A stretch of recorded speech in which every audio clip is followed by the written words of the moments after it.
Bien. Se prendieron las luces, chiquillos. Muy buenos días a esta nueva conexión de gestión de masoterapia. Hola Valentina, ¿cómo estás? Gusto saludarte.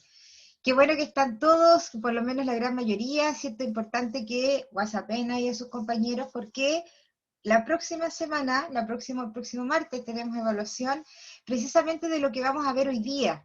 ¿Ya?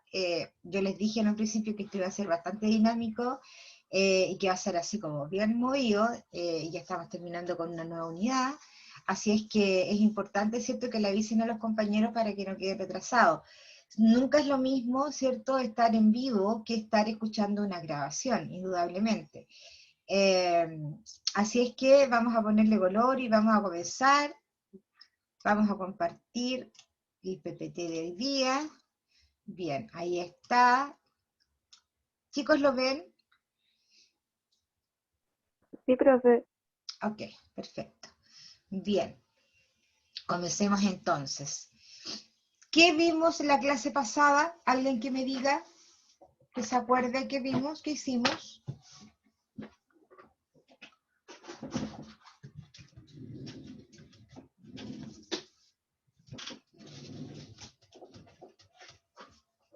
Los escucho atentamente.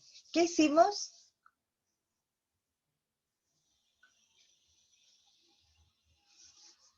Una evaluación. Muy bien, eso fue lo que hicimos, ¿cierto? Una evaluación. Ese fue el trabajo, ¿cierto? Que, como les decía, yo por lo regular el fin de semana me dedico a revisar todos los trabajos, porque la semana me es imposible. Yo tengo clases de ustedes el día martes, y miércoles y jueves yo tengo clases desde las 8 de la mañana hasta las 10 de la noche. Entonces me es imposible, obviamente, los pocos espacios que me quedan entre clase y clase poder revisar. Y el viernes ya comencé con temas, y además el viernes yo también estudio, ya también estoy estudiando, estoy haciendo un magíster en educación, y lo dedico exclusivamente el viernes para aquello. El fin de semana, el viernes ya comencé con temas de internet, se me caía, se me volvía, se me caía. Al final después nos encontramos con que estaban robando cable, qué lata. Entonces, bueno, lamentablemente no había podido, pero ya tengo varios revisados, ¿cierto? Como para darles alguna noticia, ya tengo cuatro equipos revisados de 7, que son ustedes, o de 6, no recuerdo bien. Así es que hoy día van a estar las notas sí o sí. Hasta el minuto todos tienen nota de 6.3 para arriba, todos. Ya son pequeños detalles que se les olvidó o que no pusieron, ¿cierto? Pero están muy buenos los trabajos y eso es lo importante.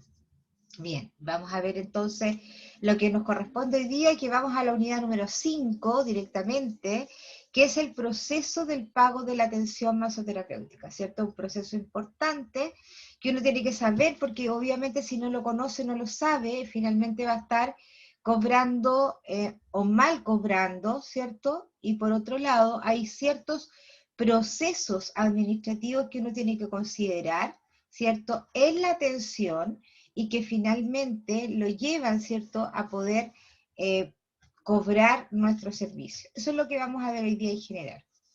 Ahora, indudablemente que antes de cobrar o antes de hacer cualquier proceso administrativo, lo primero es saber, ¿cierto?, cómo me conformo. Es decir, entonces, cómo me voy a organizar, ¿cierto?, a nivel de empresa, a nivel de emprendimiento, a nivel de pyme, por ejemplo, ¿cierto? Porque hay ciertos conocimientos que tengo que saber para poder iniciar esto de mi propio emprendimiento. No puedo hacerlo, ¿cierto?, en forma instintiva. Tengo que tener la claridad de cómo se procede, ¿cierto? Como lo que hemos hablado en algún tiempo atrás, ¿cierto?, con respecto a la planificación, la organización, la dirección y el control, ¿cierto?, de cada uno de los procesos con respecto a la atención, con respecto a los pasos administrativos, con respecto también, ¿cierto?, al cómo debo cobrar. Bien, vamos a empezar entonces. Y lo primero es, ¿cierto?, la gran pregunta: ¿cómo emprendo mi propia empresa? ¿Cierto? Ahí uno puede tener muchas dudas, debe saber, ¿cierto?, que hay varias formas de poder organizar un emprendimiento, una pyme, como ustedes lo quieran llamar. Le vamos a poner siempre emprendimiento. Porque hay ciertas características legales que uno debe cumplir, ¿ya? No es llegar y darle nomás, a menos que efectivamente lo quieras hacer así, ¿cierto? Pero claramente cuando se hacen las cosas un tanto improvisadas, sin tener mayor conocimiento, finalmente, ¿cierto? No llegas a gran destino, porque las cosas se van diluyendo en el tiempo. Entonces, cuando uno hace algo concreto, y sabe lo que hay que hacer y cómo lo tiene que hacer, efectivamente eso podría llegar a tener algún futuro. Por otro lado, ¿cierto? Digo, de igual forma tenemos que saber que los emprendimientos, ¿cierto? No siempre es algo como que nació y se mantuvo en el tiempo y nos fue súper bien. No, ¿cierto? No es así. Los emprendimientos por lo regular son ensayo y error, ¿sí? Podemos estar súper bien y algo pasó y empezamos a decaer, de pronto tenemos que volver a pararnos, tenemos que volver a iniciar, tenemos que cambiar la forma, etcétera, ¿cierto? Esto es como cuando uno aprende a hacer un queque, ¿cierto? Al principio los queques te quedan quemados, no te suben, ¿cierto? Eh, etcétera. No se te cocen bien. Bueno, pero esto es seguir intentando. Cuando uno sigue intentando, ¿cierto? Y en estos intentos va mejorando lo que hizo mal, obviamente, ¿cierto? Finalmente el queque te va a quedar bueno. Estoy poniendo el ejemplo del queque porque como lo más fácil, pero eso ustedes lo pueden poner en todo, en todo. A lo mejor en una prueba, ¿cierto? Que primero me fue más o menos nomás, ¿cierto? Bueno, después me di cuenta de cómo eran las pruebas, ya mejoré un poco más, ¿cierto? Hasta que puedo llegar, ¿cierto? A una evaluación de excelencia porque consideré todo lo que no hice, todo lo que me faltó. Ok. Entonces, para esto del emprendimiento, dice, el primer paso, dice, para constituir un centro de belleza es igual a cualquiera de los necesarios para levantar un negocio. En Chile existen diferentes opciones para crear empresas, cada una con trámites propios, ¿cierto? Y con definiciones específicas. Entonces, lo primero, uno tiene que tener, cierto, claro el tema de la organización legal del negocio. Esto se refiere, dice, a elegir el tipo de empresa que pretenderás usar, dice, pudiendo ser a su vez, por ejemplo, podría ser, cierto, como una persona natural o como como una persona jurídica. ¿Sí? Personal es cuando yo ocupo directamente mi root para comenzar un emprendimiento. Y natural, ¿cierto? Y jurídica es cuando efectivamente, por ejemplo, hago una sociedad o tengo otros procedimientos en los cuales están interviniendo, por ejemplo, una escritura pública, cuando hay socios, en fin, cuando hay una estructura legal un poco más compleja. Una de las primeras organizaciones naturales, ¿cierto? Y que en definitiva, cuando uno recién comienza, es una muy buena opción, es, por ejemplo, la MEF, ¿sí? Que eso significa microempresa familiar, ¿ya? La MEF es una de las formas de organización, ¿cierto? Más simples y más baratas que existen. Eso se hace en la municipalidad del lugar donde tú vivas, ¿cierto? En el cual tiene ciertas características. Ya, por ejemplo, cierto que la persona que vaya a trabajar en la dirección mencionada viva ahí, o sea, es su casa, ¿sí? Por otro lado, cierto que la cantidad de personas que trabajen en esta empresa tiene que ser parte de la familia. Por otro lado, ¿cierto? El emprendimiento que se vaya a hacer en el hogar habitación, ¿sí? En el lugar donde tú vives, donde tú duermes, no puede ocasionar algún tipo de desmedro a la comunidad, como por ejemplo la emisión de ruidos, la emisión de olores, ¿cierto?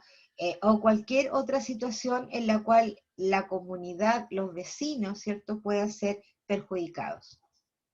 Por lo tanto, ¿cierto? En el desarrollo de la profesión de ustedes, es totalmente factible que ustedes puedan obtener este tipo de permisos, que está exento de impuestos, ¿cierto? Solamente es gratis, ¿cierto? no les van a cobrar una mensualidad, ni van a tener que pagar boletas, ni nada de eso, ¿cierto? Al principio es bastante económico, ¿cierto? De tal manera que les permite comenzar a desarrollarse, porque no hay impuestos de por medio, solamente va a exigir un permiso. Lo que sí es una condición, digamos, sine qua non, es que la casa es de pertenencia de la familia. Es decir, por ejemplo, que la casa de tus padres, ¿sí? Que por escritura pública la casa es de ellos. Ahora, si la casa no es, también existe alguna posibilidad de que los dueños de la empresa otorguen un permiso. Y ahí ya entramos como a complicarnos un poquito, pero la idea básica, ¿cierto?, es dar la posibilidad a las familias de poder desarrollarse. Insisto, esto se hace en la municipalidad. Otra forma de organización, ¿cierto?, dice persona jurídica, ¿cierto? Y esto es, por ejemplo, hay varias en las cuales podría ser la EIRL, Empresa Individual de Responsabilidad Limitada. Tenemos las sociedades, tenemos las encomanditas, tenemos varias formas de poder, de alguna manera, organizarnos en forma legal, ¿cierto? Y ahí es cuando hay otros estamentos, cuando tú, por ejemplo, estás arrendando un local y para aquello necesitas un contrato de arrendamiento, donde tienes que hacer una escritura pública, donde declares cuál es la sociedad que tienes o el tipo de empresa legal que tienes, etcétera. Dentro de aquellas, la más simple es la que les mencioné en principio, la EIRL.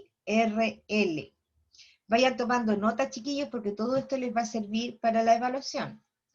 La EIRL, Empresa Individual de Responsabilidad Limitada, ¿cierto? Es la que se hace con mi propio RUT, ¿sí? No necesito hacer una escritura, por ejemplo.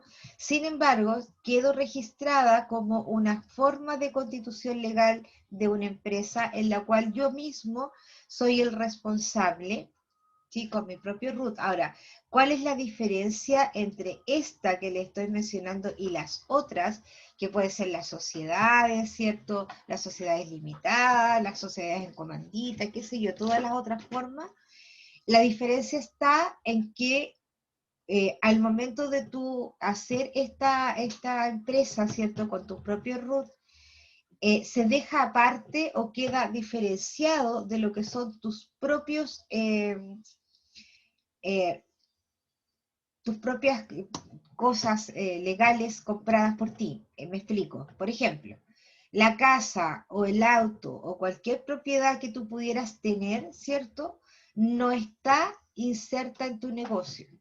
¿Por qué digo esto? Porque muchas veces cuando se arman las sociedades, en el caso de que a la sociedad le vaya mal, ¿cierto? Imaginemos pidió un préstamo en el banco lo que hace es embargar, ¿cierto? Las propiedades privadas, ¿sí? De la persona, del que tiene la personalidad jurídica.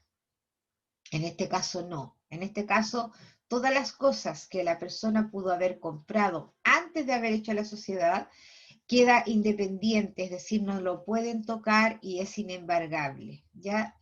Eso es en la EIRL. Esa es la característica principal. Todas las demás, ¿cierto? Todo lo que tú tengas podría ser parte del patrimonio del mismo negocio. Entonces, el patrimonio en la IRL, patrimonio personal, queda diferenciado y aparte de lo que tú puedas emprender como negocio. Ok. Hay ciertas situaciones, perdón, ciertas facilidades que da, por ejemplo, el Servicio de Impuestos Internos, en la cual te permite esto de hacer una empresa en un día, ¿ya? En forma electrónica, uno se mete a la página del Servicio de Impuestos Internos y te va a permitir, ¿cierto?, hacer esto en línea, en la cual no vas a necesitar de ir a ninguna parte y básicamente en un día o menos podrías tener constituida tu empresa. La EIRL también lo puedes hacer mediante vía electrónica. Sigamos. Entonces, hay algunas cosas que indudablemente hay que elegir, ¿cierto? Por ejemplo, el régimen tributario. Tributario significa el pago de los impuestos. Existen micro y pequeños empresarios, dice, que pueden acogerse a regímenes simplificados de impuesto a la renta. Las grandes empresas deben optar por el régimen general de tributación. Entonces esto va a depender, obviamente, del porte de la cual la empresa tú quieras organizar. Si estamos hablando de la IRL, entonces serías un micro o un pequeño empresario. Por tanto, vas a tener regímenes simplificados con respecto a esto de los tributos. Sin embargo, si es una empresa más grande, ahí ya hay otra situación. En el caso de ustedes, obviamente que lo más probable que sea microempresa, de todas maneras. Inicio entonces de actividades en el Servicio de Impuestos Internos. Esto permite declarar el inicio de las actividades y obtener el RUT de la empresa. ¿Ya? Es importante porque obviamente una empresa sin RUT no existe. Tiene que tener su propio RUT, ¿sí? Aunque sea una EIRL, ¿cierto? Va a tener un RUT. Va a ser tu propio RUT, pero vas a tener un RUT. Es como un nombre. Cabe destacar que este trámite debe ser realizado dentro de los 2 posteriores meses a la iniciación de las actividades. También existe lo que se llama el timbraje de documentos, ¿cierto? Y es cuando uno, por ejemplo, entrega boletas. Los boletos de compra y venta, ¿cierto? Cuando tú vas a comprar el pan, ¿cierto? Te entregan una boleta. Ahora bien, este timbraje de documentos en la actualidad ha ido cambiando, porque claramente, ¿cierto? Ahora se hace todo por internet, ¿no es cierto? No es necesario. Antiguamente la gente tenía que mandar a imprimir un talonario de boleta o de lo que fuera. Espérenme un segundito, por favor.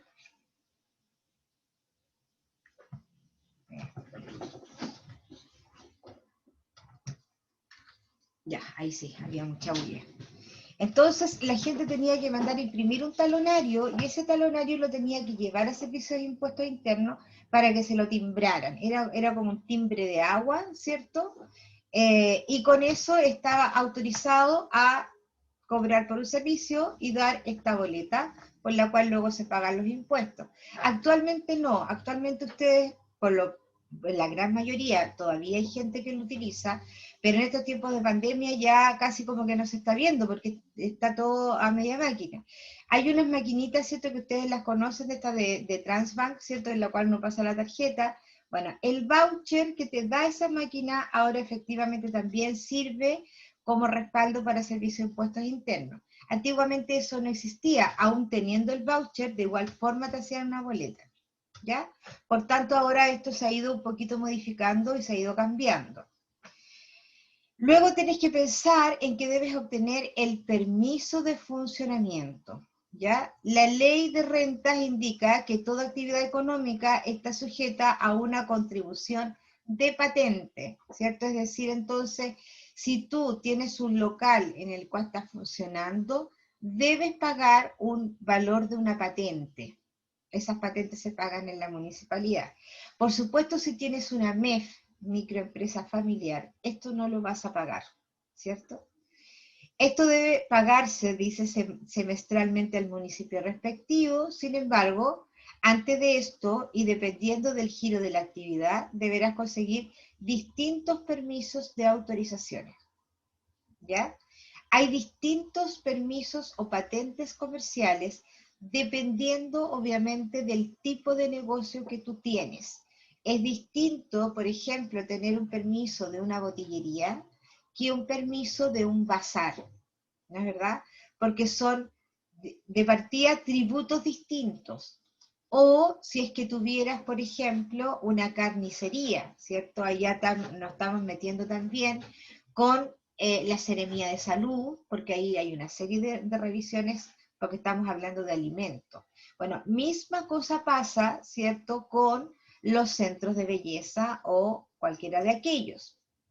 Y nosotros, como ya lo vimos y ya lo pasamos, ¿cierto?, hay un decreto que es el 244, ¿cierto?, que lo recordamos, imagino, ¿cierto?, en la cual corresponde específicamente para los centros de belleza, ¿cierto? Y aquí nos indica qué es lo que nosotros tenemos que tener en temas estructurales, ¿sí? Con respecto, por ejemplo, a la cantidad de baños, con respecto a los extintores, a los metros cuadrados, que las superficies tienen que ser lavables, etcétera. Había una serie de características que nos indicaba este decreto 244 para efectivamente poder funcionar, ¿cierto? Además, dentro de este 244, en la cual nos indica cuáles son los requisitos sanitarios del lugar o de la instalación donde vamos a trabajar, también tenemos que contar con otros permisos, como por ejemplo el certificado municipal de zonificación, es decir, un permiso, ¿cierto?, que te da la MUNI con respecto a la zona donde vas a trabajar, ¿cierto? Tiene que ver mucho también con el tema de los ruidos, la contaminación, etcétera. Si es que es una zona comercial, si es que es una zona residencial, etcétera. Este permiso lo da la MUNI. La autorización sanitaria, ¿cierto?, que es precisamente con la Seremía de Salud. Si es que el local donde estás ocupándolo tenía otro destino, imaginemos que era, no sé, una botillería y ahora lo quieres cambiar y va a ser un centro de belleza, pues bien, ese cambio de destino legal también hay que hacerlo y por supuesto, ¿cierto?, todo lo que tiene que ver con la patente comercial. Entonces, para esto de las empresas, ¿cierto?, como les estaba mencionando, ¿cierto?, es súper importante la individualización de los propietarios y del establecimiento, porque una cosa, ¿cierto?, son los trámites que tiene la persona que va a funcionar o que generó este emprendimiento, y otra importante es las condiciones que tiene el establecimiento por separado, ¿sí? Ambas partes tienen sus propios permisos distintos. Entonces, si es una persona natural, vas a necesitar la fotocopia legalizada de tu cédula de identidad, por ejemplo, para hacer la IERL. Si se trata de una sociedad, ¿cierto?, requerirás adjuntar fotocopias ante notario de la escritura pública, ¿cierto?, de la constitución de la sociedad, las fotocopias legalizadas del extracto, ¿cierto?, de esta escritura, la inscripción en el conservador de bienes raíces, certificado de que acredite conocimientos necesarios para el ejercicio de la profesión, ¿cierto? Entonces, si ustedes se van a dedicar a la masoterapia, obviamente tienen que tener el título de aquello, porque se los van a pedir, ¿cierto? El listado de las actividades que ustedes pueden realizar. Recuerden que ustedes no están autorizados por ahora de realizar ciertas cosas, como por ejemplo, ¿cierto?, la utilización de temas de artículos eléctricos, ¿sí? Esto de ¿cómo se llama estas cosas? Estas luces, no me acuerdo cómo el nombre de una máquina que tiene como luces, no me acuerdo, bueno, como láser, eso. Por ejemplo, la depilación láser. Eso ustedes no lo pueden hacer porque el trabajo de ustedes es solamente un trabajo manual, ya tendrían que tener otro tipo de estudios para poder utilizarlo. Aunque no niego, ¿cierto?, que hay en muchos lugares que de igual forma lo utilizan, bueno, lo están utilizando mal, porque en el caso de que los llegaran la Seremía los llegara a fiscalizar, indudablemente podrían llegar incluso a cerrarles el local. Entonces siempre es importante saber qué es lo que debo realizar y a qué es lo que estoy autorizado. ¿Para qué nos vamos a arriesgar, ¿cierto?, a hacer cosas que primero podemos dañar al paciente y segundo puedo perder mi negocio. Vamos a tener que también tener un croquis del lugar, indicando las dependencias en que será ubicada, por ejemplo, la peluquería. Documentación que acredite el derecho a uso del inmueble, es decir, un certificado que acredite dominio del inmueble. Un contrato de arrendamiento si es que lo estoy arrendando, el convenio de traspaso o comodato, ¿cierto? Si es que te lo están, por ejemplo, facilitando y es que no te están cobrando arriendo. Los planos de las instalaciones eléctricas, agua potable, alcantarillado, de gas, certificados visados por las autoridades pertinentes o competentes que te hicieron esa revisión. El certificado de zonificación, como ya lo mencioné, informes, condiciones sanitarias del local, libro foliado para las visitas, cancelación del arancel en la caja de Seremi de Salud correspondiente, y hacer entrega de toda la documentación en una carpeta, ¿cierto?, con mecanismos de la Seremi de Salud correspondiente. Como ustedes ven, ¿cierto?, el instalar un servicio o un lugar donde se atienden personas principalmente, ¿cierto?, tiene muchas condiciones, ¿sí? A lo largo del tiempo estas condiciones indudablemente que ustedes las pueden ir obteniendo, pero cuando uno recién comienza, ¿cierto? Lo mejor es evitar un poquito de todas estas cosas porque claramente no es tan fácil, es un poco estresante, debo ser súper sincera, porque son muchos antecedentes y cuando uno recién comienza pierde de vista la gran cantidad de documentos, por ejemplo, que tiene que tener. Entonces, ¿qué trámites de equipo de trabajo necesitas? Por ejemplo, es importante recalcar que debes cumplir con la legislación laboral. Mira lo que dice ahí. Existente que exige contratos que conllevan el pago de obligaciones previsionales a quien laboran en la empresa. Además está la opción de vincularse, ¿cierto?, con el equipo mediante contrato de arriendo, dice, o sillón o gabinete. El primero es el vínculo laboral, mientras el segundo es un vínculo comercial. ¿A qué se refiere con esto? Que si es que tú vas a tener personas trabajando contigo, le vas a tener que hacer un contrato de trabajo, ¿sí? Y este contrato de trabajo, obviamente, que conlleva, ¿cierto?, o está aparejado algunos otros tipos de pagos. No es tan solo el pago del sueldo, sino que también el pago de todos los derechos previsionales que tiene ese trabajador. Por lo tanto, uno tiene que tener conocimiento de aquello, ¿ya? No es llegar y traer una persona nomás y pagarle a la negra, porque finalmente, si tú lo haces de mala forma, la persona perjudicada finalmente van a ser ustedes mismos, ¿ya? Por tanto, siempre es súper importante saber de qué manera puedo contratar a alguien, cuáles son las formas de pagar, cómo pago las imposiciones, y ahí obviamente hay otro tipo de conocimientos que también debieran tener. Ahora, hay profesionales, ¿cierto?, que indudablemente hacen estas tareas, no es necesario que lo hagan ustedes directamente. Algunos contadores conocen, digamos, algo referido a eso, o los profesionales de recursos humanos, que la verdad es que hay muchos y muy bien preparados, ¿cierto?, para llevar estas tareas. Y si es que no quieres contratar a nadie, ¿cierto? El otro vínculo es el vínculo comercial, en la cual tú le arriendas un gabinete, por ejemplo.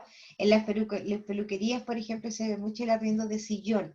Entonces les arriendan el espacio, el espejo y todo el espacio donde ellos trabajan y les ponen un valor diario, ¿cierto? Ya, usted trabaja aquí, yo le arriendo el espacio, me paga una X cantidad de plata diaria y lo demás es para usted, ¿sí? Entonces, otra cosa más importante es, por ejemplo, sobre los derechos de marca. Los derechos de marca tienen que ver, ¿cierto?, con el nombre que tú le pones a la empresa. Por tanto, hay que tener mucho cuidado con no repetir el nombre o copiar el nombre desde otro lado, porque estos nombres de empresas se quedan registrados, ¿sí? Y si tú llegas a ocupar un nombre que ya está registrado, podrías tener, ¿cierto?, una multa importante. Entonces es muy importante también, si es que vamos a ponerle una marca y esa marca además la vamos a publicar y publicitar, tiene que ser una marca diferente a cualquier otra, ¿ya? No sé si ustedes supieron de una miel que le pusieron miel Gibson, ¿sí? En referencia al artista, y creo que Mel, porque el nombre del artista es Mel Gibson, ¿cierto?, se querelló contra esta emprendedora chilena porque le puso miel Gibson a la miel, porque estaba en relación a su propia marca, que era su propio nombre. O sea, figúrense, desde Estados Unidos se enteró que un emprendedor chileno le había puesto su nombre. Entonces, eso se sabe, sí, más ahora, ¿cierto?, con todo el tema de las redes sociales, que la información es casi automática. Y le puso la foto, parece también. Claro, sí, también creo que utilizó la foto de él, exactamente. Sí, por eso es súper importante esa situación, aunque uno, ya, pero ¿quién se está preocupando? Sí, pues se preocupan. Mel Gibson se preocupó que estaban ocupando su nombre. Imagínense. Otro tipo de trámites también importantes son los trámites bancarios, ¿cierto? Y es la apertura de una cuenta corriente, por ejemplo. Bueno, ahora existe la cuenta RUT, ¿sí? Que también se puede utilizar, que tiene menos costos, ¿cierto? Y es un poco más fácil. La diferencia, sí, con la cuenta RUT con respecto a otro tipo de cuenta es que está limitado.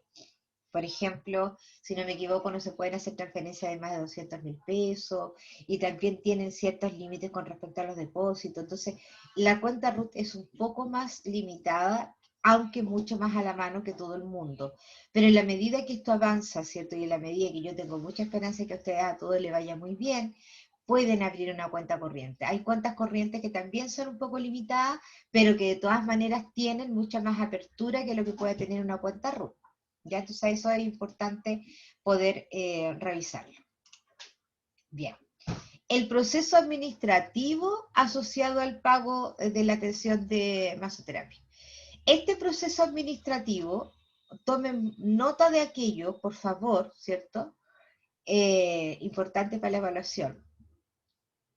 Este proceso administrativo es el que yo debiera considerar, ¿cierto? Para poder, ¿cierto?, tener una buena atención, planificada, dirigida, organizada, controlada, y que además me va a permitir, ¿cierto?, saber cómo voy a pagar, perdón, voy a cobrar, ¿cierto? Y cómo voy a hacer este proceso de pago. Lo primero que yo tengo que considerar dentro de todo este proceso administrativo es la recepción del cliente, ¿cierto? Por tanto, yo lo tengo que declarar. ¿Declarar qué significa? Tenerlo por escrito en algún lugar. De tal forma, ¿cierto?, de que cualquier persona que tome mi empresa o que me reemplace, por ejemplo, va a saber exactamente de qué se trata, ¿cierto? Entonces, la recepción del cliente, y como dice la palabra, es cuando yo recibo a mi cliente, paciente o usuario. ¿Cómo lo voy a recibir? ¿De qué forma? ¿Cierto? Estamos hablando desde el local mismo, porque a lo mejor esto de la recepción del cliente podría empezar desde que el cliente me llamó por teléfono y me agendó la hora, ¿sí? Podría ser. Pero esto vamos a suponer desde que el paciente llega a nuestro box de atención, ya sea en un spa cualquiera o en mi casa. Tiene que tener el mismo orden. ¿Cierto? Entonces, lo primero con respecto a la recepción del cliente, y aquí tenemos que mezclar dos cosas, que una es el trato y la forma, y la otra es qué cosas voy a hacer, ¿cierto? Obviamente lo primero es un trato cordial, ¿cierto? Eh, entonces voy a tener que tener a lo mejor, ¿cierto? Cuánto, perdón, voy a tener que ver en términos de espacio, dónde lo voy a recibir, ¿sí? Si es que voy a tener un sillón, una silla, no sé qué, ¿cierto? Luego de eso voy a tener que tomarle los datos a este cliente, ¿cierto? Con respecto a la ficha, que lo vimos en la clase anterior, con respecto a la evaluación y la anterior con los contenidos.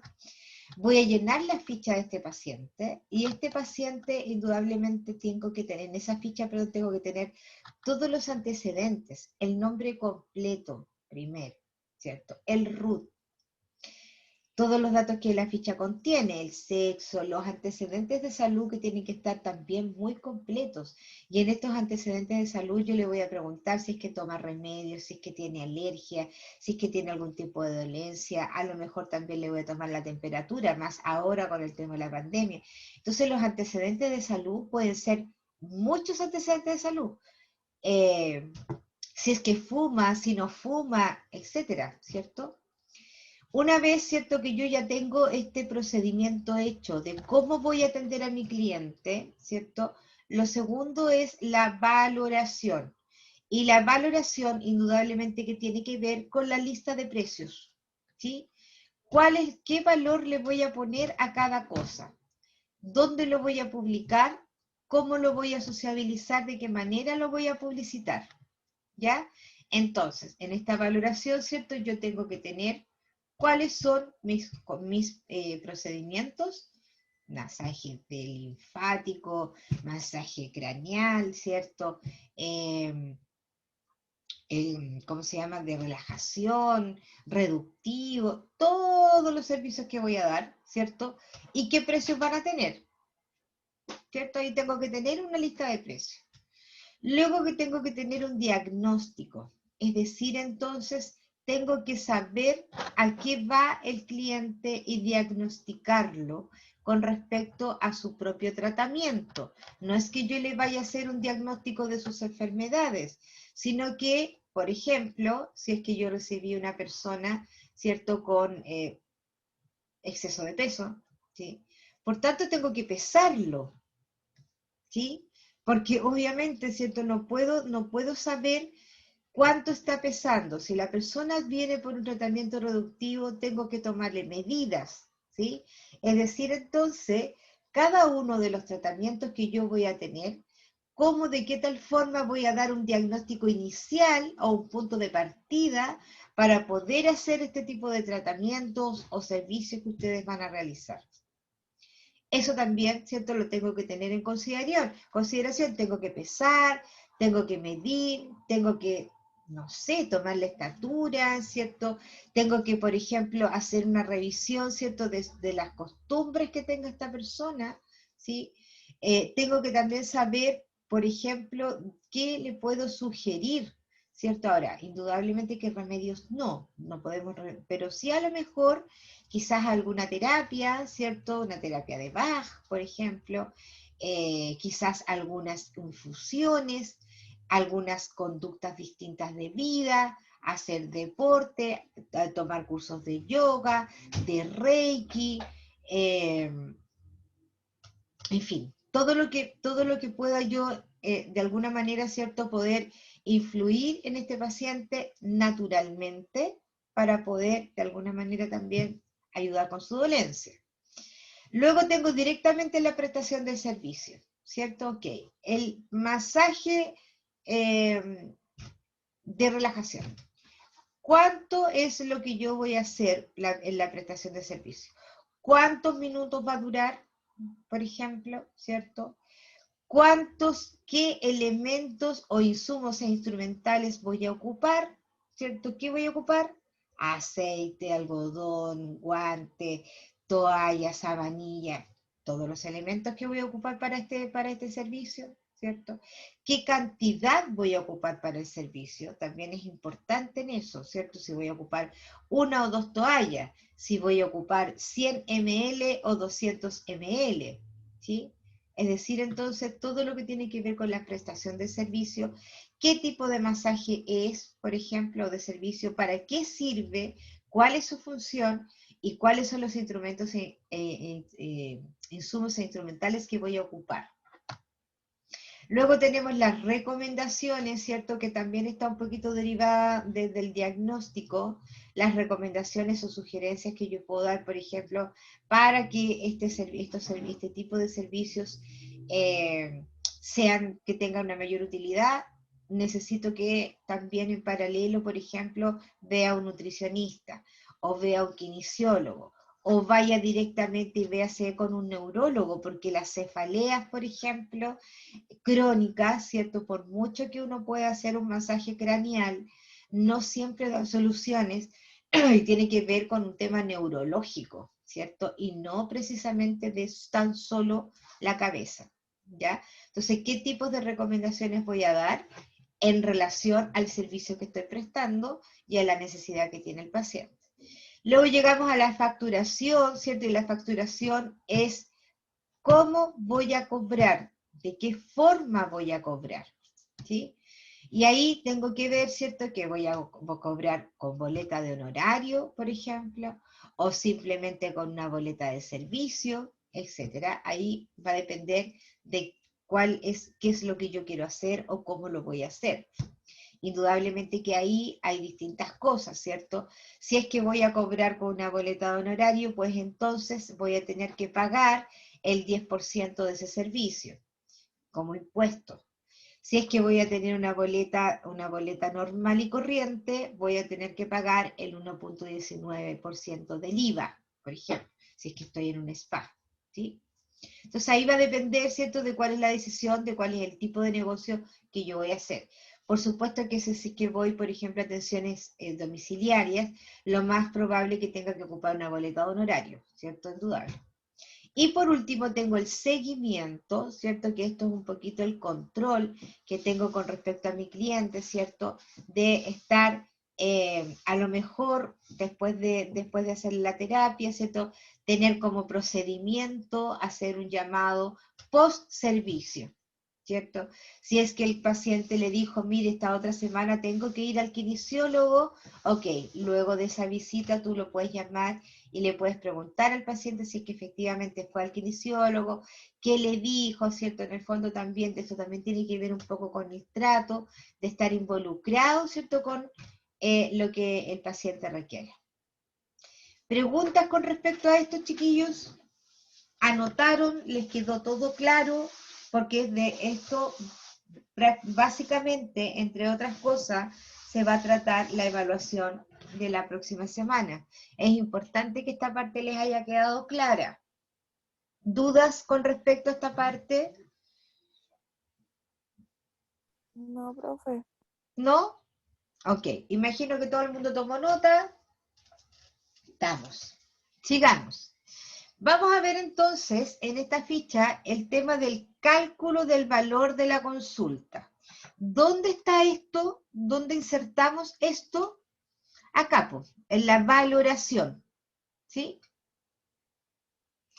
Entonces, hay el significado del valor de mercado, ¿cierto? Porque siempre hablamos es el valor de mercado. Ok, pero ¿cómo sabemos cuál es el valor de mercado? ¿De dónde sale esto del valor de mercado? Entonces dice, el significado del valor de mercado es el valor de un bien, producto o servicio determinado por la oferta y por la demanda, ¿ya?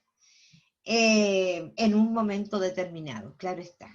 Entonces, cuando la oferta es mucha, ¿sí?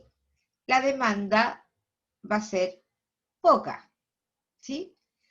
Cuando la oferta es poca, la demanda va a ser mucha. Entonces tiene que ver entonces en relación al servicio y la cantidad de personas que requieren ese servicio o un producto. Por ejemplo, les pongo un ejemplo. Cuando en el mercado, ¿cierto? Hay poca cantidad de tomates, ¿sí? Ese tomate sube de valor. ¿No es verdad? Porque hay poca oferta. Entonces el tomate tiende a ser más caro. Por supuesto, la demanda va a bajar. ¿Por qué? Porque no todo el mundo tiene dinero, ¿cierto?, para poder comprar ese tomate. Por tanto, ¿cierto?, al haber pocas personas que lo compren, uno podría decir, entonces el precio debiera bajar. No necesariamente, porque ese productor necesita sacar el valor de ese producto, ¿ya? Cuando la oferta es mucha, es decir, ¿cierto? Hay mucho tomate, ¿cierto? Por lo tanto, ¿cierto? El precio va a ser bastante más bajo. Eso es con respecto a la producción. Y, y está obviamente en relación con la demanda. No quiero ahondar mucho en esto porque la verdad es que esto tiene que ver con un tema netamente financiero, ¿ya? Pero sí lo que tengo que saber, ¿cierto? Y que es básico para ustedes, es saber cuál es el valor de mercado, ¿sí? Antiguamente, por ejemplo, con respecto a este tipo de servicios, ¿cierto? Era, era demasiado caro, era como casi, era como un lujo darse un masaje de relajación. Era un lujo y costaba carísimo. ¿Por qué? Porque las personas que daban este servicio no eran tantas, ¿sí? Había muy pocos oferentes, así se llama, o que ofertaban o que daban el servicio. Por lo tanto, la demanda era alta, ¿cierto? Eran muchas las personas que querían y por otro lado también, ¿cierto? El valor que tenía el servicio era muy alto. Pues bien, ahora el tema ha cambiado un poquito, ¿cierto? Porque personas que se dedican a hacer masajes, la verdad es que ahora hay hartos más. Por lo tanto, los precios también han bajado. ¿Por qué? Porque hay muchas personas que le ofrecen el servicio. Entonces, al haber muchos oferentes, este precio tiende a bajar, ¿cierto? Porque va a haber una competencia. Por lo tanto, todas las personas van a querer, ¿cierto? De alguna manera, atraer a sus clientes. ¿Y cómo lo traigo? Obviamente con un mejor precio, con un precio más competitivo. Ahora, ¿cómo yo puedo saber esto? ¿Cierto? Primero, puedo hacer una investigación de mercado y es consultar en los mismos establecimientos, ¿cierto? Ahora, actualmente, ni siquiera necesito ir a un lugar a preguntar, o sea, es cuestión de ponerme a googlear y voy a saber exactamente cuánto cobran por este masaje, cuánto cobran por el otro. Por lo tanto, el trabajo es bastante más sencillo de lo que podría haber significado un tiempo atrás, ¿cierto? Lo otro que también podríamos hacer es consultar a los profesionales del área, ¿sí? Es decir, entonces, oye, ¿cuánto están cobrando por un masaje de relajación? Tanto, ok.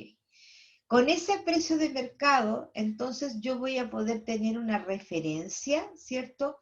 Desde cuánto es lo que yo voy a poder costear o cuánto es lo que yo voy a tener que invertir, ¿cierto? Con respecto a costo y a gasto. ¿Hasta cuánto puedo, ¿cierto? Si es que quiero ganar el 30% del costo del gasto, ¿cierto? Si es que quiero ganar un 50%, etcétera. Pero ya voy a tener una referencia, ¿cierto? Si es que yo me paso de ese valor de mercado, ¿cierto? Tengo que tener conciencia que a lo mejor no voy a tener la cantidad de clientes que yo quisiera tener. En un principio, siempre es bueno, ¿cierto? Quizás tirar como precios de inauguración, por decirlo de alguna manera, ¿no es verdad? ¿Para qué? Para atraer la clientela. Una vez que tú tienes la clientela, entre comillas, asegurada, ¿cierto? O de alguna manera fidelizada, que es como se llama, tú de a poco tú vas a poder ir metiendo, no necesariamente subirle el precio, sino que, por ejemplo, ponerle, llévatela. Sino que, ¿cierto? A lo mejor le vas a poder dar otro servicio. Entonces, no necesariamente subirle el que hace, sino que agregarle un servicio además, ¿cierto? De esta manera, ¿cierto? Vas a poder ir fidelizando los clientes. Por lo tanto, es súper importante esto de saber cuánto es lo que puedo cobrar, ¿sí? Me parece que hoy en día, insisto, ese dato es bastante más fácil de poder obtenerlo. Bien, para poder hacer entonces el costo de la atención, ¿sí? Primero tenemos, tenemos que hacer la diferenciación entre cuando estoy en un espacio físico arrendado, por ejemplo, o cuando estoy directamente en mi casa, o cuando voy a hacer una atención a domicilio. Son costos y gastos distintos, ¿cierto? Son totalmente dispares. Entonces, lo primero es, ya conozco el valor del mercado de la atención. En general, insisto, porque claramente podrían haber algunas diferencias en aquello. Probablemente, estoy solamente poniendo un ejemplo, un masaje con aceite natural, ¿cierto? Me puede costar 20 lucas la hora, ¿sí? Pero a lo mejor en otro lugar, un aceite más especial, a lo mejor con aroma, en un lugar más sofisticado, no sé qué, puede costar 30 lucas la hora. Va a depender del valor agregado que le pongan, ¿cierto? Para poder quizás aumentar este valor. Pero el valor que nosotros vamos a tener es en general, ¿cierto? Pueden haber diferencias, pero vamos a considerarlo en general. Entonces, ¿cómo saber cuál es el costo de la atención? Lo primero que yo tengo que hacer, ¿cierto?, es confeccionar el listado de todo lo requerido para cada terapia. ¿Sí? Ya, ok. Para esta terapia necesito estos insumos, este instrumental, por ejemplo, lo puedo hacer diferenciado, ¿cierto? Insumo, instrumental. Perfecto. Que eso sería, ¿cierto? Quizás los costos variables. Sin embargo, puedo tener costos fijos, ¿cierto? Que son precisamente los que tienen que ver, por ejemplo, con el local, precisamente, o puntualmente, o con los precios de traslado, ¿cierto? Si es que yo tengo un vehículo, por ejemplo, y de una dirección a otra, yo sé que voy a gastar 10 lucas de benzina, ¿ya? Entonces, por un lado son los costos fijos y por otro lado son los costos variables. Los costos fijos, ¿cierto? Que si ustedes ven ahí en el ejemplo, tenemos los sueldos, las imposiciones, el internet, ¿cierto? Los seguros del local, la depreciación de las máquinas, bueno, es un término contable, y otros gastos del local como el agua, como la luz, qué sé yo, que son gastos fijos que yo los tengo que tener si es que estoy en un local. Si es que, y además de eso, ¿cierto? Los valores, donde dice variables, ahí estamos hablando de una empresa, el ejemplo que está ahí es de una empresa. Pero los variables, ¿cierto? Nosotros podríamos poner en los insumos y en los instrumentales. ¿Por qué? Porque a lo mejor, ¿cierto? Un litro de aceite no necesariamente me va a durar un mes, pues puede que me dure medio mes, tengo idea. Entonces es un costo variable. Todos esos costos, ¿cierto? Se calculan, por un lado los fijos entonces y por el otro los variables. Otra cosa es, por supuesto, realizar cotizaciones.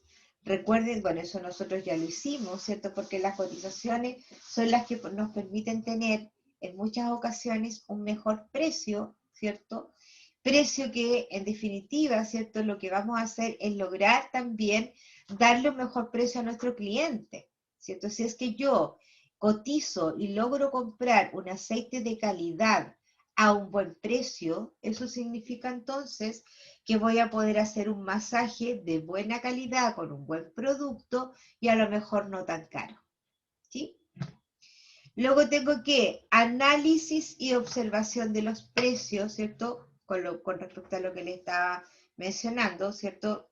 A menor costo del producto, probablemente, ¿cierto? También voy a poder tener un precio de mercado, incluso a lo mejor un poquito más bajo que el mercado, para esto de fidelizar clientes. Verificar la calidad de los productos, que eso nosotros también ya lo vimos, ¿cierto? Por ejemplo, que los productos tengan, dependiendo del producto, obvio, que tengan una resolución sanitaria, de tal manera de estar absolutamente seguro que estoy trabajando con un buen producto. Verificar el rendimiento o tiempo de duración, es decir, cuánto me va a durar, cada cuánto tiempo tengo que volverlo a comprar. Y diferenciar precios, dice, en un local establecido y uno a domicilio, ¿cierto? Porque son precios distintos. ¿Cuál es la diferencia? A domicilio siempre voy a tener costo fijo, como el arriendo, como la luz, como el agua, como el internet, etc. Siempre voy a tener un costo fijo. Sin embargo, a domicilio, ese costo fijo, probablemente de lo único que se va a tratar, ¿cierto?, es del traslado. El resto no, el resto puede ser variable. Puede que ocupe más de una toalla con el paciente, puede que ocupe más de 200 gramos, considerando que yo había puesto 100, no sé, ¿cierto? Entonces, ahí está la gran diferencia, porque claramente va a ser distinto. Un costo o un masaje que yo hago en domicilio es distinto al que yo voy a hacer en un local establecido, porque hay más costos asociados. ¿Ya? Pero por otro lado también, si aquí hay algo que no puede variar, obviamente es el valor de su propio servicio, ¿sí? ¿Cuánto es lo que yo cobro por mi servicio? Independiente de lo que yo haya gastado en términos de costo fijo o en términos de costo variable, ¿ya? Algunas formas, ¿cierto?, con respecto a esto de la normativa del trabajo. Tenemos, ¿cierto?, como les mencioné hace un momento, la boleta de honorario y la boleta de venta. Bueno, los sistemas que nos permiten en este minuto, ¿cierto?, servicio de impuestos internos, tenemos efectivo, transferencia, débito, tarjeta de crédito, etc. Esas son las formas o sistemas de pago. Y el elemento que nosotros podemos utilizar, ¿cierto?, es lo que yo les mencionaba adelante, que son estas maquinitas Transbank, ¿cierto? Pero estas máquinas Transbank son carísimas, son súper caras, el costo es carísimo. Claro, el costo en definitiva no lo paga quien hace el servicio, pero ese costo se le tiene que traspasar al cliente. Por lo tanto, encarece nuestro servicio. Hay otro sistema que yo no sé si costará esto todavía, por lo pronto no creo que haya subido tanto más, y este sistema es una maquinita y hay otros más. En ese momento había este, pero ahora creo que hay como 2 sistemas más, en la cual uno compra esta máquina y es una máquina que uno lo paga una pura vez, que no paga, no paga un servicio. Puede que pague una mantención cada cierto tiempo, pero esta máquina es muchísimo más cara. Por esta pagas una pura vez y por esta tienes que pagar en forma mensual una comisión por la utilización. ¿Y cuánto es eso? Imagínense. Uno podría llegar a pagar, ¿cierto? Dependiendo del número de transacciones que se hagan en un mes. Mira, entonces ahí te da más o menos en plata, ¿cierto? Y podrías pagar hasta 1.30 UF, porque además esto se paga en UF. Y 1.30 UF en este minuto, la UF cuesta casi a 30.000 pesos. Por lo tanto, serían entre 40 y 50.000 pesos mensuales lo que lo que tendrías que pagar, ¿cierto? Dependiendo de la cantidad de transacciones que hagas o de ventas que hagas. Entonces, si eso si tú lo consideras, ¿cierto? Obviamente sería un costo fijo, indudable, ¿cierto? Pero es caro, eso es muy caro. Cuando uno recién comienza, tiene que buscar las alternativas más económicas, ¿cierto? Ahora, si tú quieres una alternativa muchísimo más económica, indudablemente que el efectivo y la transferencia es lo más económico porque te va a llegar directo a tu bolsillo o directamente a tu cuenta. Si es que no lo tienes, porque el efectivo a lo mejor es peligroso andar con dinero, ¿cierto? O la persona no tiene para hacer transferencia, bueno, necesariamente entonces vas a tener que tener uno de estos dos elementos para que la gente pueda pagar directamente con sus tarjetas, ¿cierto? Pero por lo regular la gente siempre paga con efectivo transferencia, eso es lo más regular. Cuando uno ya está bastante más establecido y quiere tener un orden con una cuenta diferenciada de lo que es tu propia cuenta de plata, digamos de tu chauchera, por decirlo de alguna manera, es siempre importante tener una forma de pago y yo sugiero esta porque claramente ordena tus finanzas.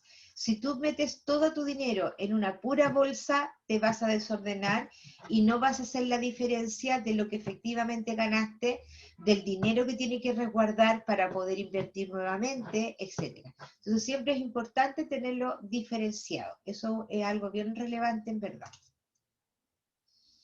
Bien, hasta aquí llegamos. Próxima clase, 8 de junio, evaluación sumativa al 15%.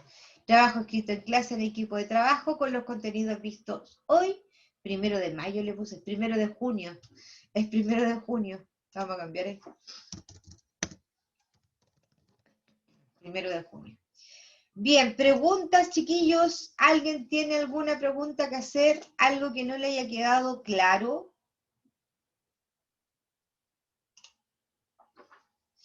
¿Aló? Profe, Dígame. ¿cómo se llamaba la segunda maquinita que usted dijo que era para cobrar? La que no es la trans. Sí, es que hay varios nombres, pero en esta, por lo menos la que yo les mostré acá, esta se llama Postmóvil. Sí, así se llama, me parece que está. ¿Sí? Sí, Ya, gracias. Postmóvil. Ya, hay otras. Hay una que había un reclame en la tele, que yo también lo averigüé, pero me acuerdo el nombre, que salía como un aladino, un mono azul. Eh, Apalais, algo así se llamaba. Pero busquen como postmóvil en el mercado y hay varios. Hasta el minuto yo he visto este que yo les mostré acá y me parece que hay dos más. Uno que sale este mono azul, que es como Aladino, y otro que sale que son con letras rojas, no me acuerdo el nombre. Juan Torres, dígame. Juan, estás con la mano arriba. Ah, dígame, parece que tiene sus micrófonos malos. Cuénteme, lo estoy leyendo. Me puso presente. No he pasado la lista todavía, tranquilo. Bien. Ahora vamos a hacer un trabajo en equipo que obviamente es el apresto, ¿cierto? Para nuestra próxima evaluación. Vamos a mirar al tiro, 1 de junio, que nos depara el destino. Bien. Ahí, no sé si lo están viendo, lo vamos a hacer de nuevo. ¿Ven chiquillos, ven el aula virtual? Sí, profe. Sí, profe. ¿Qué es lo que vamos a hacer hoy día? Lo que vamos a hacer, ¿cierto? Vamos a calcular, ¿cierto? El valor de una consulta de masoterapia. ¿Cómo lo vamos a hacer? Vamos a ver. Tarea formativa. ¿Qué dice acá? Vamos a abrirla. Tarea formativa.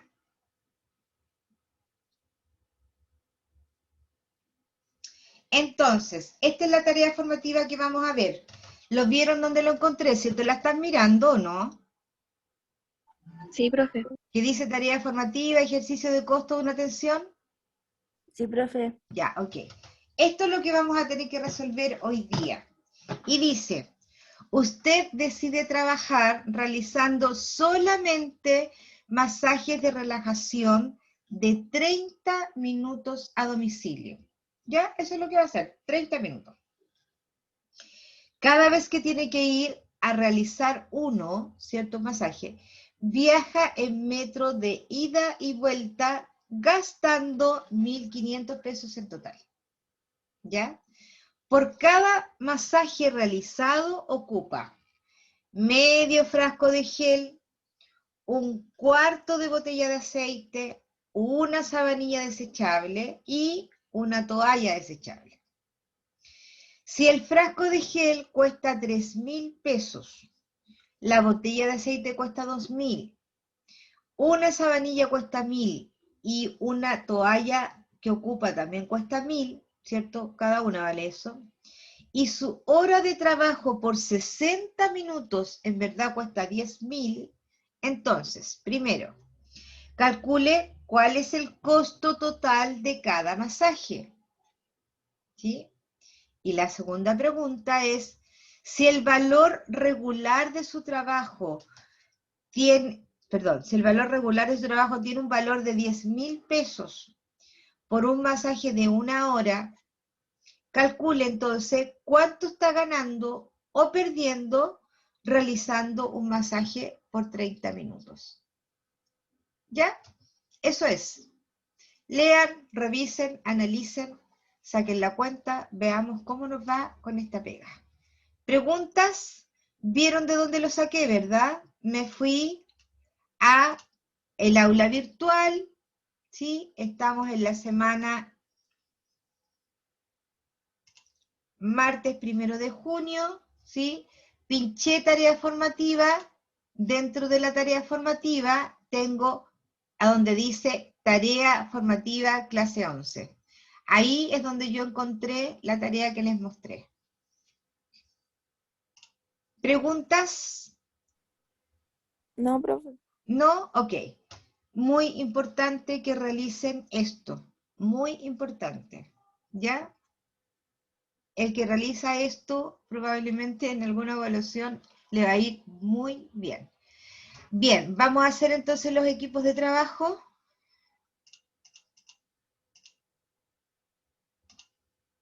Y vamos a mostrar, obviamente, después los resultados. Entonces, ahí. Vamos a poner, nosotros terminamos, son exactamente las 11:23 y terminamos a las 12:20, por lo menos, por lo tanto vamos a tener 30 minutos, no, 40 minutos para realizarlo, ¿ya? Perdón, 30 minutos porque después lo vamos a revisar. Listo. Ya, chiquillos, 30 minutos para trabajar desde ahora. Únanse a sus equipos de trabajo.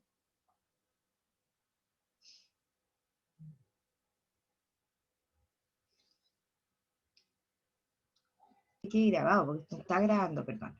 Entonces, de acuerdo a lo que estábamos conversando con Javiera, de ahora en adelante, el compañero que no trabaje, ¿sí?, no se le va a incluir, ¿cierto?, en la nómina de los integrantes.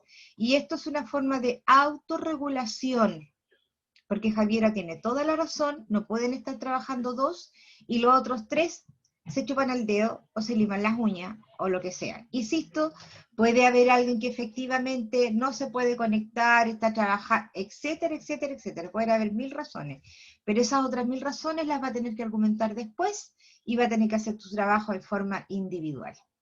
Si no es capaz de trabajar en equipo, pues hágalo individual. ¿Ya? Esa es la razón para todos. Chicos, me estoy pasando del tiempo y quiero dejarles claro cómo era el trabajo, así que se los voy a mostrar ahora, ¿ya? Espérenme un poquito, voy a compartir la página, la tarea, para que lo vamos viendo, ¿cierto?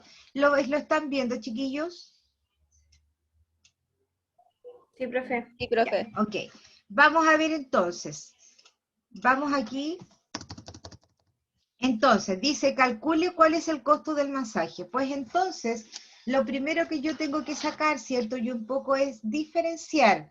Primero, voy a sacar los costos de los insumos, ¿cierto? Primero, insumos. Luego, lo que tengo que sacar, ¿cierto? Es los gastos fijos, ¿cierto? Que yo se los dije, gastos fijos. Y luego tendría que poner, ¿cierto? El valor de la mano de obra. Ok, entonces los insumos, entre comillas o entre paréntesis, serían los costos variables. Ok. Entonces, dentro de los costos fijos tengo, eran 1500, ¿cierto? Por el gel. Después eran 500 pesos por la botella de aceite, el cuarto, más la sabanilla, más la toalla. ¿Sí? Ok. Los gastos fijos, entonces, estos serían, por supuesto, 1500 pesos, que sería la locomoción. Y la mano de obra, ¿cierto? Porque dijimos que eran 30 minutos, pero yo cobro 10 lucas por una hora. Por lo tanto, la mano de obra son 5000. Gasto total, entonces sería, ¿cierto? La suma de todo esto, ¿cierto? Que serían, voy a agarrar calculadora para no equivocarme, serían 1500 el gel, serían 500 el aceite, 2000 pesos sabanilla y toalla, ahí tengo 4000, 4000. ¿cierto? Más los 1500 y más los 5000. En total, entonces, el costo de todo esto serían 1500, 5000. Entonces, el costo total serían 10.500. Eso sería todo el costo. Entre costo y gasto, entre variables y fijos, sería 10.500 pesos. Ok. La segunda pregunta, ¿cierto? Y que esto es súper importante poder dejarlo así como diferenciado para saber qué es una cosa y qué es la otra, dice, si el valor regular de su trabajo tiene un valor de 10.000 pesos, ¿cierto? Por un masaje de una hora. Es decir, entonces, una hora, ¿cierto? Vale 10.000. Ok. Calcule, dice, cuánto está ganando o perdiendo realizando un masaje por 30 minutos. Ahí dice que son 30 minutos, ¿cierto? Por un masaje de 30 minutos, yo estoy cobrando 10.500. Entonces, ¿cierto? Si por una hora yo estoy cobrando 10 y por media hora, ¿cierto? Estoy ganando 10.500, entonces estoy, en definitiva, ¿cierto? Y la respuesta correcta sería que estoy perdiendo 500 pesos. Eso sería el ejercicio completo. 10.500, perdón, estoy perdiendo 500 pesos. Porque por una hora, ¿cierto? Yo cobro 10 lucas. Sin embargo, por media hora, entre costos fijos y costos variables, son 10.500. Por tanto, yo estoy perdiendo 500 pesos. Ah, ¿Sí? entonces estábamos bien. Exactamente. Ah, qué maravilla. Eso es, Ya de esta forma uno debiera desglosar. El costo variable son los insumos, los gastos fijos, que en este caso sería la locomoción, y la mano de obra. La suma de todo aquello, ¿cierto? Es lo que yo efectivamente voy a ganar con respecto a costos fijos, costos variables, más la mano de obra. Ese es el ejercicio completo. ¿Ya? Ok. Importante, ¿cierto? Que lo revisen, que lo vuelvan a mirar, que lo hagan en forma individual, por supuesto, y que lo suban al aula virtual en forma individual. Valentina. Profe, pero ¿por qué se le añade los 5.000 si se supone que eso es la ganancia del masaje al Es costo? porque porque el ejercicio estaba todo basado en el valor de la hora de trabajo. Por eso se está añadiendo, porque estás calculando por una hora de trabajo, pero en verdad tú estás haciendo media hora. Es para saber el valor total. Ya. Ok. Ya, chiquillos, hasta acá llegamos porque estamos justo en la hora. La lista la voy a, porque yo ya tomé nota de las personas que participaron en cada uno de los equipos, o estuvieron en cada uno de los equipos, y lo voy a subir, lo voy a pasar yo a la lista, digamos, de acuerdo a esto, ¿ya? Espero, chiquillos, que les haya quedado claro, que no tengan dudas, revisen la grabación, mírenlo de nuevo, y la evaluación de la próxima semana se va a tratar exclusivamente de lo que vimos hoy, de todo lo que vimos hoy día, ¿ya? Así que revísenlo de nuevo, lean el PPT, hagan el ejercicio, ¿cierto? Para que estén un poco más interiorizados. Y vuelvo a insistir, ¿cierto? Con respecto a las condiciones del trabajo, porque Javiera tiene mucha razón en lo que está diciendo, pero tampoco yo puedo cambiar las reglas ahora porque son las reglas que impone la planificación y una carrera innovada que requiere competencias. Y con respecto al objetivo, ¿cierto? De el aprendizaje, no puedo cambiar ahora las condiciones.